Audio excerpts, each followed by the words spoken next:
안녕하세요. 원더풀 문입니다. 오랜만에 시청자분들에게 인사를 드리는 것 같습니다.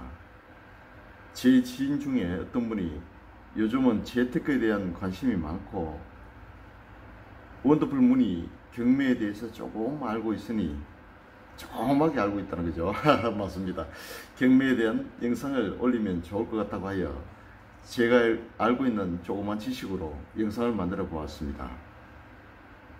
유료로 강의를 하시는 분들에게는 미안하지만 저는 저희 구독자들과 재테크 정보를 공유하기 위해 만든 영상이니 이해를 해주셨으면 합니다. 경매는 어려운 것이 아닙니다. 제가 만든 몇 편의 영상으로 경매의 키포인트를 마스터하시기 바랍니다. 그럼 영상을 시작하겠습니다.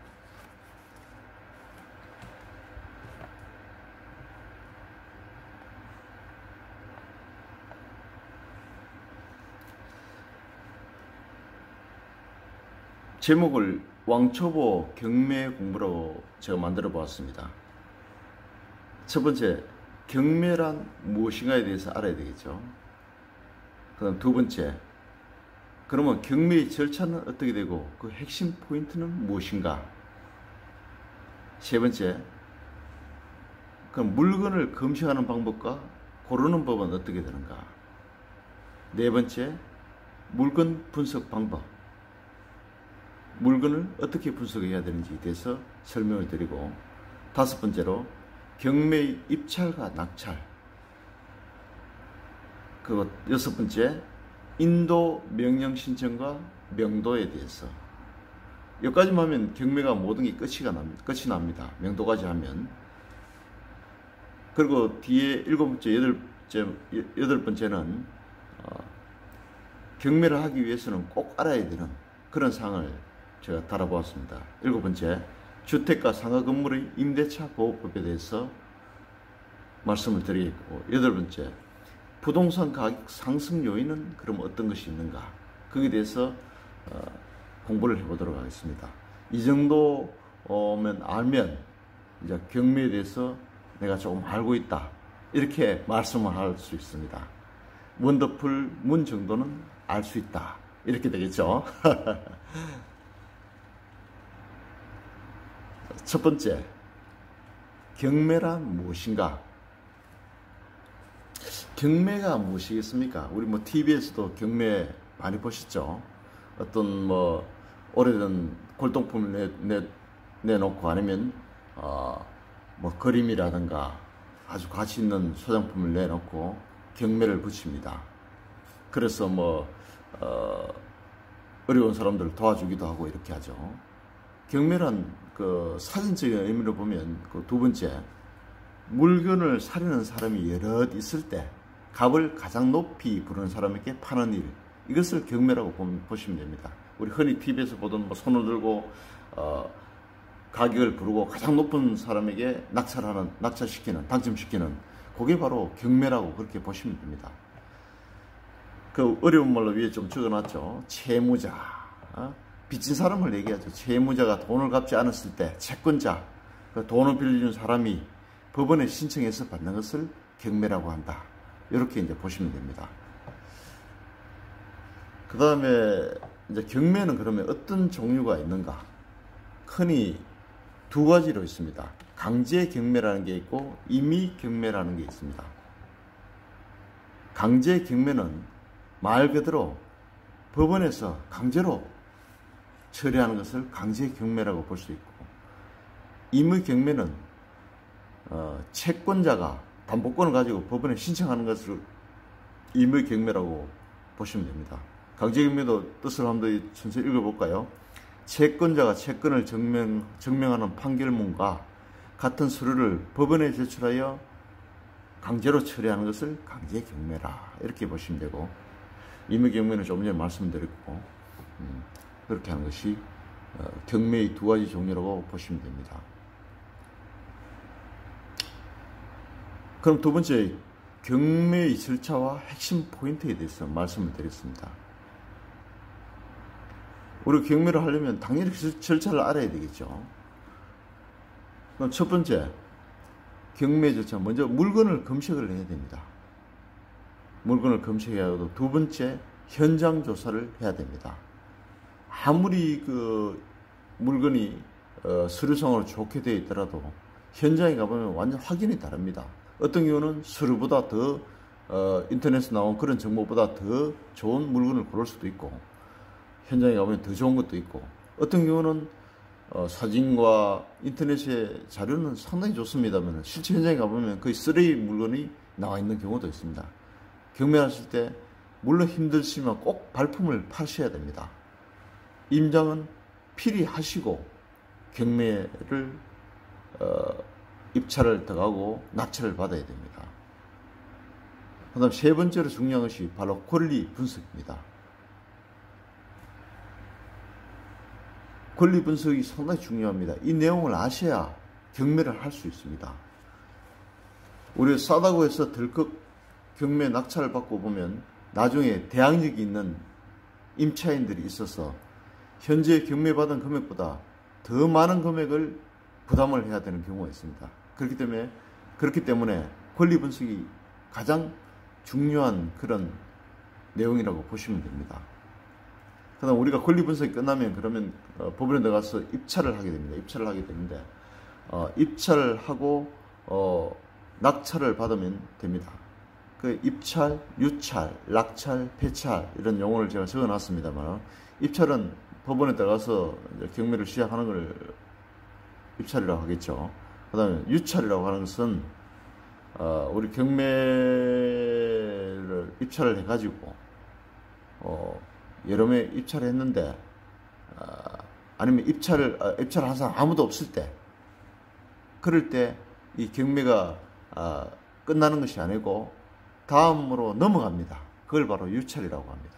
유찰이라고 하고, 보통 서울 지역은 한번 유찰이 되면 가격이 최저 가격 입찰 가격가가 80%가 내려갑니다. 한번 유찰이 됐을 때. 그럼 1억에 이러면 물건이 나왔다고 했을 때, 첫 번째 이제 새롭게 경매에 나온 물건이 1억에 나왔다고 했을 때, 한번 유찰이 되면 서울 같은 경우는 20%가 떨어집니다. 그러면 한번 유찰될 때 다음에는 최저 입찰 가격이 8천만 원이 되는 거죠. 한 번 더 유찰이 되면 어떻게 되겠습니까? 그 8천만 원에 또다시 20%가 됩니다. 그러면 6,400만 원에 최저 입찰가 경매 스타트가 시작되는 거죠. 또 한 번 더 유찰이 되면 어떻게 됩니까? 6,400만 원에 또다시 20% 내려갑니다. 예. 그리고 이거 유찰 가격은 각 지방마다 다릅니다. 그 서울 지역은 유찰가가 한번 유찰됐을 때 20%가 다운되고, 다른 지방, 경기도라든가 서울 이외의 지방은 30%가 다운이 됩니다. 그럼 1억짜리가 한번 유찰되면 7천만 원 되고, 또 한번 유찰되면 4,900만 원 됩니다. 약 두 번만 줄 때도 당 가격이 되는 거죠. 서울 외 지역은. 여기서 우리가 경매의 매력이 나옵니다. 경매의 매력은 현재의 시세보다 좀 더 싸게 사는 게 경매의 목적이고 매력이라고 볼 수 있는 거죠. 다음 세 번째, 낙찰이라고 하는 것은 오늘 제가 입찰가를 많이 적어가지고 당첨이 됐다는 거죠.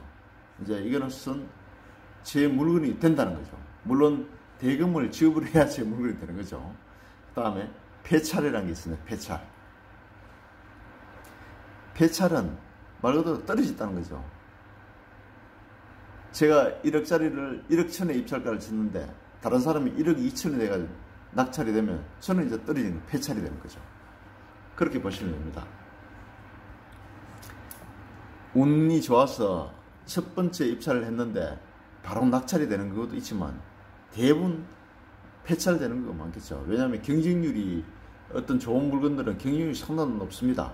어떤 경우는 뭐 자기 혼자 입찰을 해가지고 바로 낙찰을 되는 그런 경우도 있습니다. 최저가보다 뭐 1원이라도 더 높게 쓰든지 아니면 최저가에 자기가 낙찰가 될 수 있습니다. 예, 혼자 했기 때문에. 어떤 경우는 최저 입찰가가 1억인데 이건 경쟁이 많을 것이 생겨서 자기가 뭐 1억 5천을 해가지고 낙찰되는 경우도 있습니다. 그럴 때는 상당히 참 그렇죠. 뭐 억울해 하다고 해야 될까요? 그렇죠. 그리고 뭐 경쟁이 상당히 높을 때는 상당히 높은 금액으로 낙찰이 될 수도 있습니다. 시세가 뭐 1억 2천 정도 되는데 경매에서 뭐 시세보다 높게 살 수도 있습니다. 그런 경우도 있죠. 그 다음에 마지막으로 명도라는 절차가 있습니다. 그건 이제 우리가 대금을 지불하고 이제 제10으로 명의 이전을 하는 거죠. 그러다 보면 서류상으로도 명의 이전이 되고, 그 다음에 현재 점유하고 있는 사람에게 열쇠를 받는 게 바로 명도라고 보시면 돼요. 이렇게 되면 이제 모든 경매가 끝나는 것입니다. 다시 한 번 더 경매의 절차의 말씀을 드리면, 첫 번째, 물건 검색을 하고, 두 번째, 현장조사. 경매에서는 임장이라고 합니다. 현장조사를. 임장을 하고, 세 번째, 권리 분석을 하고, 네 번째, 입찰을 합니다. 다섯 번째, 명도를 하는 것입니다. 두 번째, 경매의 핵심 포인트에 대해서 말씀드렸습니다. 그럼 뭐 우리가 경매를 하는데 그럼 경매를 어디서 하나? 이 궁금하시겠죠? 경매는 경매가 진행되는 부동산 소재지의 관할 법원에서 경매를 합니다. 그리고 두 번째, 그럼 경매가 들어갔는지 안 들어갔는지 어떻게 아느냐? 그것은 우리가 등기부 등본의 각구를 통해서 알 수 있습니다. 각구에 이렇게 적혀 있죠. 강제 경매 개시 결정 또는 이미 경매 개시 결정이라고 쓰여져 있으면 경매가 진행 중이라는 것입니다. 이렇게 간단히 알 수 있고요. 그 다음 우리가 앞에서도 제가 말씀드렸던 검색을 통해서 그 경매가 올라온 검색을 통해서 이 경매가 떴구나 이렇게 해서 검색을 아는 경우가 있습니다. 자, 그 다음에 핵심 포인트 중에 하나는 대법원 사이트의 감정가는 말 그대로 감정가이지 시세가 아닙니다. 흔히들 착각을 해서 이게 현재 시세구나 이렇게 생각할 수 있는데 그게 아닙니다. 그게 아니고 그거는 우리 법사가가 감정을 해서 이 지역은 뭐 여러 가지 인프라 등이라든가 이후의 미래 가치도 뭐 이런 걸 생각해가지고 감정가를 잡습니다. 그러니 법사가의 감정가이지 현재의 시세는 아니다. 이걸 착각하시는 분들이 있습니다. 그걸 알고 계시면 되겠고, 그 다음에 뭐 가장 중요한 내용이죠. 경매는 낙찰이 목표가 아닙니다. 당첨되는 게 목표가 아니고 수익이 목표입니다. 시세보다 싸게 사는 게 목적이죠. 물론 시세보다 높게 또 살 수도 있습니다. 왜냐하면 향후 미래 가치를 보고 현재 시중에 나오는 물건들이 없기 때문에 뭐 금매도 없고 현재 나오는 물건들이 경매로 나왔을 때 이 물건을 사면 1년 뒤 아니면 이쪽에 뭐 교통보조가 생겨가지고 미래에 가치가 상승할 거라고 생각할 때는 현재 시세보다도 더 높게 살 수도 있습니다.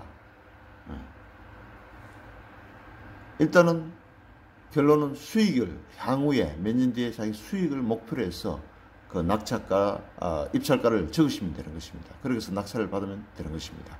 이렇게 핵심 포인트는 거의 뭐 한 요 정도로 간략하게 요약을 할 수 있다고 봅니다. 이런 핵심을 가지고 경매를 하시면 좋을 것 같습니다. 다음에 우리가 절차 중에 첫 번째죠. 물건 검색. 물건 검색을 잘해야 됩니다. 물건 검색을 아주 잘해야 되고, 물론 뭐 한 가지 한 가지 다 중요합니다만도 물건 검색하는 법에 대해서 말씀을 드리겠습니다. 첫 번째, 물건 검색 방법. 대부분 경매 정보 사이트가 있습니다. 우리가 경매를 하는 데서 가장 중요한 사이트라고 보시면 됩니다. 이거는 공신력이 가장 있는 그런 사이트입니다. 뭐 법원에서 결론은 책임을 지겠다는 거죠. 이 사이트에 이제 올라와 있고 거기에 대해서 물건에 대한 물건 명세표 이런 곳에 법원에서 자기들이 조사한 내용을 기록을 해놨습니다. 뭐 현황 분석수도 적어놨고 여러 가지 뭐 이런 걸 적어놨는데 이거는 대법원에서 내가 보증을 하는 물건이다 이렇게 보시면 되죠. 그러다 보니까 가장 공信있는 사이트고 가장 많이 보는 사이트라고 보시면 돼요. 누구나 이 사이트를 봅니다. 경매를 하기 위해서는. 아주 핵심 사이트로 보시면 되고, 여기 인터넷 주소를 제가 적어놨습니다. 이대로 치셔가지고 들어가셔도 되고, 아니면 우리가 포털 검색창에 뭐 네이버라든가 다음이라든가 여러 가지 검색창이 있죠. 거기다가 대부분 경매 정보 이렇게 치시면 됩니다. 치시면 치셔가지고 여기 들어가시면 상세하게 물건 검색할 수 있는 그런 정보들이 나옵니다. 그리고 여러 가지 정보들이 있죠. 첫 번째 매각에 대한 공고 어떤 정보가 있고, 그 다음에 우리가 알고자 하는 경매 물건을 열람을 할 수가 있습니다. 그 다음에 경매 절차, 제가 좀 전에 말씀드린 경매 절차, 그것도 이게 대부분 사이트에 보시면 경매 절차라고 상세히 나와 있습니다. 요걸 참고하시면 됩니다. 그 다음에 우리가 경매를 하는 데 있어서 어떤 서식이 있는지, 그렇죠. 그럼 미리 이걸 또 공부를 할 수 있습니다. 경매 서식을 보고, 그 다음에 용어 있죠. 아까 제가 말씀드렸던 뭐 유찰이라든가 낙찰 등등, 그 다음에 중요한 뭐 대항력이 어쩌고 저쩌고 하는 이런 용어들, 우리가 생소한 용어들이 있을 겁니다. 그런 걸 요 사이트를 통해서 보시면 가장 정확하게 적어놨습니다. 예. 그럼 무료로 운영되고 있는 사이트는 꼭 이거는 경매하실 때 꼭 들어가 보셔야 하는 그런 사이트입니다. 그 다음에 법률 정보에 대해서 제공을 하고 있습니다. 그 다음에 공신력 있는 사이트가 제가 세 번째로 적어놨습니다만도 KB부동산, KB은행에서 나오는 부동산 정보죠. KB부동산 리버온이라는 사이트가 있습니다. 이것도 검색창에 이렇게 치시면 나옵니다. 거기 들어가셔서 현재 시세라든가 경매 정보, 경매에 올라온 그런 정보라든가 이런 걸 보실 수 있습니다. 그 다음에 세 번째, 네이버 부동산 경매. 뭐 다른 포털 사이트도 있겠죠. 부동산 경매 사이트. 요걸 이제 또 치시면 그 상세하게 물건을 검색을 할 수 있습니다. 위에 제가 적힌 요 세 가지가 무료로 볼 수 있는 그런 사이트입니다. 이 정도만 보시면 충분합니다. 그 다음에 좀 더 우리가 편리하게 보기 위해서 부동산 관련 법인에서 만든 유료 사이트가 있습니다. 유료 사이트. 거기에는 좀 더 우리가 편리하게 여러 가지 이걸 뭐 구분을 해가지고 그렇게 만들어놓은 사이트입니다. 지지 옥션, 굿 옥션, 뭐 탱크 옥션, 스피드 옥션, S 옥션, 그 다음에 부동산 대인 등등 여러 사이트가 유료 사이트가 엄청 많습니다. 많지만 부동산 전문으로 하시고 아니면 경매를 전문으로 하시고 이런 분들은 뭐 유료 사이트를 이용해 가지고 그렇게 하셔도 됩니다. 하셔도 되고, 우리 일반 초보들은 오늘 제가 강의하는 내용도 왕초보들을 위한 경매 공부입니다. 위에 있는 세 가지 정도만 보셔도 경매를 충분히 할 수 있고, 그 다음 거의 뭐 전문가 수준으로도 될 수가 있습니다. 그 다음에 이 정도만 보시면 충분합니다. 충분하고, 좀 더 자기가 전문적으로 내가 하고 싶다. 그 다음 경매 뭐 전문가가 되고 싶다. 전문가라기보다 뭐 경매가 자기 직업으로 하시는 분, 이런 분들은 뭐 유료 사이트를 이용해서 좀 더 상세한 정보를 얻고 편리한 정보로 시간을 절약하고 뭐 이런 건 할 수 있겠죠. 그러신 분은 유료 사이트를 이용하시면 되겠습니다. 다음 두 번째, 물건 고르는 법입니다. 물건 고르는 법은 경매에서 가장 중요하게 물건 고르는 방법은 첫 번째도 입지, 두 번째도 입지, 세 번째도 입지라고 합니다. 입지가 가장 중요합니다. 그 입지는 먼저 지도를 통해서, 우리 인터넷 사이트에 뭐 지도가 있습니다. 지도에 통해 가지고 우리 입지를 먼저 선정하는 게 중요합니다. 다음에 관심 지역의 도시 계획과 핵심 이슈를 보고 입지 선정을 합니다. 자, 이렇게 뭐 인터넷으로 보고 여러 뭐 책자들을 보고 이렇게 입지를 고르시고, 아까 저도 말씀드렸습니다. 임장을 통해서 현장 확인을 꼭 하셔야 됩니다. 그렇게 해가지고 입지를 선정하시고, 그 다음 두 번째 중요한 것이 교통입니다. 흔히들 우리 뭐 전철역이 있느냐 없느냐에 따라가 부동산 가격이 차이가 엄청납니다. 그다음 상당히 편리하고요. 그 다음 세 번째가 교육입니다. 교육. 초등학교를 품고 있느냐. 그래 흔히 얘기하기를 초품마라고 하죠. 초품마. 초등학교를 품고 있는 아파트다 해가지고 초품화 이런 말을 쓰고 있죠. 다음에 중요한 것이 편의시설입니다. 편의시설. 뭐 주변에 대형마트가 있는가, 병원이 있는가. 그 다음에 중요한 것이 쾌적성이죠. 공원이 있는가, 그 다음 상가, 뭐 강이 주변에 있는가, 그런 걸 보고 입지를 선정을 합니다. 다음에 물건 고르는 중요한 것이 바로 가성비죠. 가성비. 흔히 뭐 수익성이라고 볼 수 있습니다. 그 미래 가치가 있는가 없는가. 그걸 보시고 고르시면 되겠고, 그 다음에 아파트 같은 경우는 대단지인가 아닌가. 그에 따라 가격 차이가 납니다. 대단지 같은 경우는 여러 가지 뭐 편의시설도 좋고, 뭐 교육적인 그런 거라든가 이런 건 모든 게 좋습니다. 그리고 대단지에 가시면 좋고, 그 다음에 역세권인지 아닌지. 역세권 같은 경우는 상당히 편리하죠. 그다음 가격도 높아지고요. 그 다음에 아파트나 이런 쪽에 용적률이 어떻게 된가. 이게 상당히 중요합니다. 뭐 민간주택도 마찬가지죠. 이 집이 용적률이 얼마 되느냐에 따라 가지고 건물을 우리가 더 높게 지을 수 있고, 그렇게 할 수 있는 거죠. 그 다음에 대지 지분이 어떻게 되는가. 그게 상당히 중요해요. 대지 지분이 많으면 그만큼 우리가 집을 좀 더 크게 질 수 있는 거죠. 예. 다음에 우리가 작은 범위에 따라 가지고 이거 물건을 골라야 되죠. 제 돈은 없는데, 1,000만 원밖에 없는데 몇십억짜리 집을 사기 어렵죠. 물론 뭐 우리가 대출을 받아서 합니다만도, 대부분 집을 대출을 합니다만도, 대출 범위가 있는 거죠. 뭐 경매의 장점이 그렇습니다. 대출을 심지어는 90%까지 받을 수 있습니다. 경매를 통해서. 경매는 왜냐하면 법원에서 보장하는 거기 때문에 또 대출을 많이 해주죠. 그리고 물건에 따라서 대출 범위가 다릅니다. 뭐 70% 해주는 경우도 있고, 뭐 그 어떤 지역에는 우리가 투기 과열지구 이런 데는 뭐 LTV 이런 걸 산정해서 40%밖에 안 나오는 경우도 있습니다. 그렇지만 뭐 40%에서 시작해서 90%, 많이 되는 건 90%까지 됩니다. 물론 뭐 1금융권에는 90%까지 안 됩니다만도 2금융권, 3금융권을 이용하면, 2금융권까지 이용을 하면 약 90%까지 됩니다. 그렇게 우리가 자금의 범위에 따라서 물건을 고려해야 됩니다. 물론 우리가 경매가 낙찰이 되면 거기